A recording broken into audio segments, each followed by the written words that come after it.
Hi everyone, I'm Joe Janoskiy. I am a professor, researcher, public health expert, and athlete health consultant. I've spent the last 30 years working with athletes as a physical therapist and athletic trainer. I'm excited to join the team at YouThink because coaches, parents, and young athletes have a lot of questions related to sports participation. My experience lends itself to providing answers to these questions. Welcome to Ask the Experts.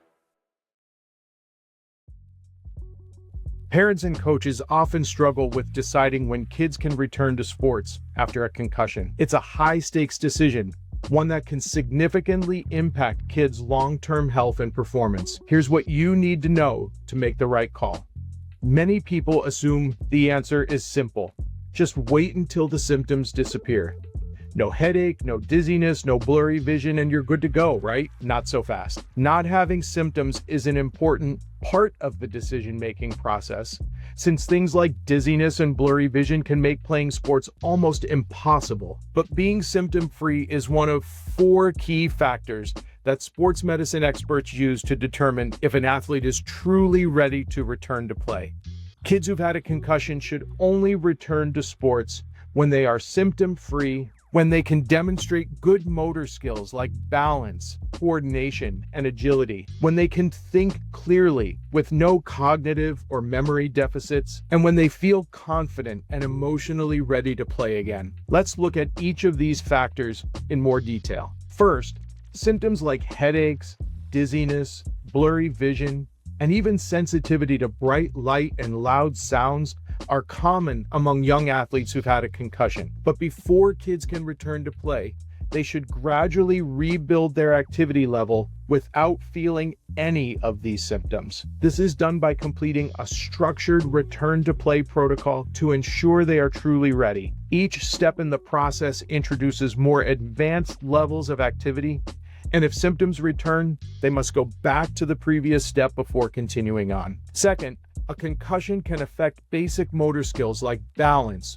coordination, and agility. These skills are essential for playing sports, and kids with deficits in these areas are at risk of sustaining another injury, even if they feel fine. Researchers have shown that kids who've had concussions are 2.5 times more likely to sustain another injury than kids who haven't had a concussion. That's why sports medicine professionals use specialized movement assessments to make sure kids' bodies are fully recovered before returning to play. Third, a concussion can affect a young athlete's ability to think clearly and process information properly. Concussions slow down important cognitive functions like reaction time, processing speed, and memory. That's why return to play decisions should include a series of cognitive tests to ensure that the brain is back to full speed, just like the body. And fourth, when returning to sports after a concussion, confidence matters. If an athlete is afraid of re-injury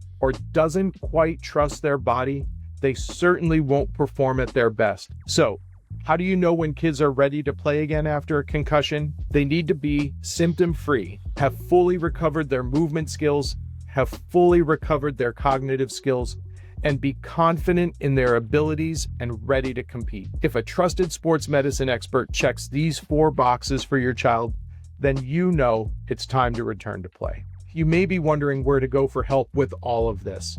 Athletic trainers and sports physical therapists are uniquely qualified to administer these tests for kids who've had a concussion. Your child may have an athletic trainer at school, and you can find board-certified sports PTs using ChoosePT.com, a great tool made available by the American Physical Therapy Association. Thanks for watching Ask the Experts. We look forward to seeing you here again soon.